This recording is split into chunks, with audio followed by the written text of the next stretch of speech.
All right, welcome to this explainer. Today, we're going to be breaking down a truly fascinating spiritual framework presented by an author named Zhu Feng.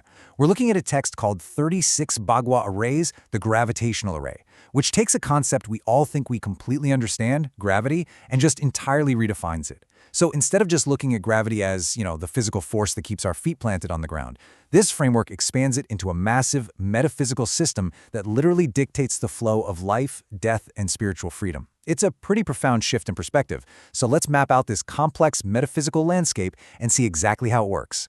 Let's actually just jump right in with a quote directly from the text. This really establishes the core premise of the whole philosophy.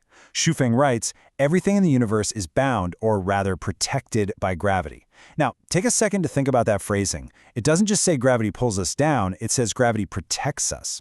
Without it, the text argues there'd be no world, no universe, and absolutely zero life forms.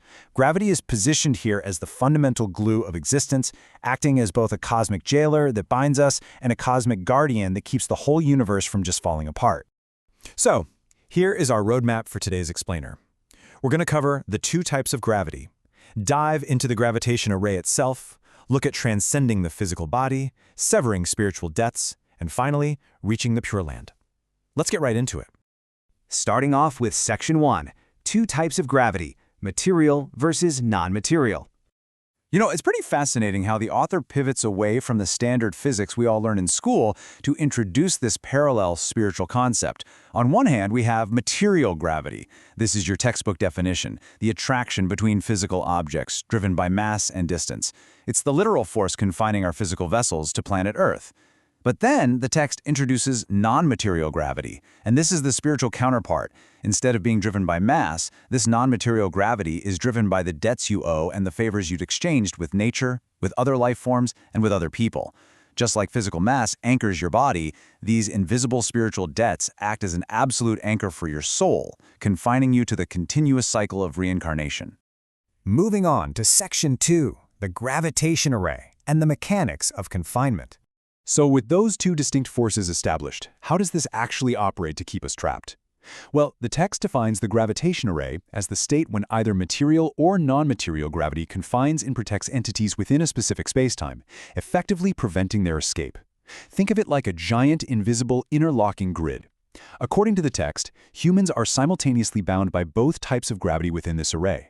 Material gravity locks the physical body to the Earth, while non-material gravity locks the consciousness into the human world's cycle of reincarnation. It is an incredibly secure, dual-layered system of confinement. There is no easy way out. And I love how the author brilliantly grounds these highly esoteric metaphysical ideas in stuff we actually experience every day. Like, have you ever been traveling and suddenly felt this intense, almost physical longing for your own home? The text argues that is not just nostalgia. That's the literal non-material gravitational pull of your attachments drawing you back. Or think about your dreams. When you dream of flying, do you ever reach a certain height and suddenly find it super difficult to go higher? Or maybe you just get a sudden wave of fear. According to this framework, that is the actual weight of your non-material gravity restricting your spiritual mobility. It's also why, when souls reincarnate, the text claims they get pulled right back into familiar environments rather than foreign ones. Your debts literally pull you back to what you know. The source even brings in a really specific real-world anecdote about members of a community called Life Chen Yuan. When these members move into what they call a second home, it demonstrates exactly how this unseen spiritual gravity supposedly operates in real time. The author notes that some folks transition into this new communal life totally effortlessly, while others, they face massive internal struggles. And the text attributes this directly to non-material gravity. Those who settle in easily just have weaker gravitational pulls, fewer debts, fewer worldly attachments. But those who struggle are actively fighting against the immense, invisible weight of their existing worldly ties. All right, Section 3, transcending the physical body, the first barrier. So if we're stuck in this intensely tight, dual-layered array of physical and spiritual gravity, what's the actual solution? Well, the crucial point posited here is that physical space travel is completely irrelevant for true spiritual escape. The text explicitly says that as long as you have a physical vessel, you are permanently tethered to the Earth and the solar system. You can theorize all day long about micro-wormholes or interstellar gates, but the framework argues they are completely useless for reaching heaven. The physical body itself is the ultimate anchor. To have any chance of escaping the array, you've got to shed the physical body entirely. You literally cannot take the vessel with you. to actually overcome this material gravity and shed that physical body. The text lays out a few specific methods. They list natural death, ascension, astral projection, and one method they put a really special emphasis on, which is practiced within their specific group, called Phoenix Nirvana.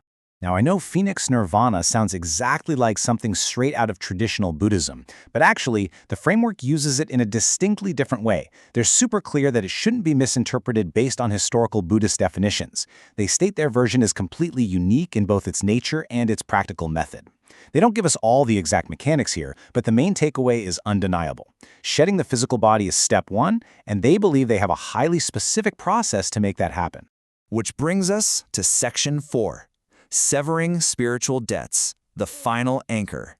Because escaping the physical body, that's really only half the battle here. Once material gravity is beaten, we have to immediately address the hidden spiritual anchors. We're essentially dealing with two opposing spiritual forces. On one side, you've got the pull of heaven. The text totally acknowledges that heaven exerts an incredibly strong magnetic pull on us.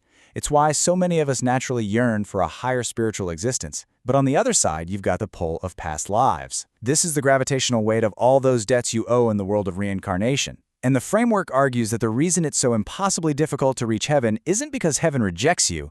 It's because the pull of your past debts far, far outweighs the pull of heaven. You are literally too spiritually heavy to ascend. Talk about carrying some serious baggage, right? And to make things even trickier, the author emphasizes that this non-material gravity operates entirely outside of human willpower. It is latent, it's imperceptible to us. You can't just forcefully wish your way out of your debts. The text states that this gravity is determined strictly by the program of Tao, meaning simply having a deep burning desire to reach heaven is not enough to break the array. Your willpower absolutely cannot override the mathematical reality of your spiritual debts. The scales have to be balanced objectively, not just emotionally. Finally, Section 5, Reaching the Pure Land, or the Ultimate Escape. So let's put this all together. We are looking at a rigorous three-step lock and key system for escape. Step 1, like we discussed, transcend the physical vessel, shed the body. Step 2, completely sever your ties to the world of reincarnation. You have to ensure you owe absolutely zero debts. That spiritual ledger has to be perfectly balanced. And then step 3, which is super fascinating, amass treasures in the Pure Land. So it's not just about zeroing out your debts here, it's about actively building spiritual capital. You're creating a new kind of gravitational pull toward the exact destination you want to reach.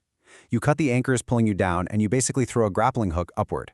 And by pulling off these seriously demanding steps, the individual achieves what the text describes with this really beautiful traditional phrase: jumping out of the 3 realms and not staying within the 5 elements.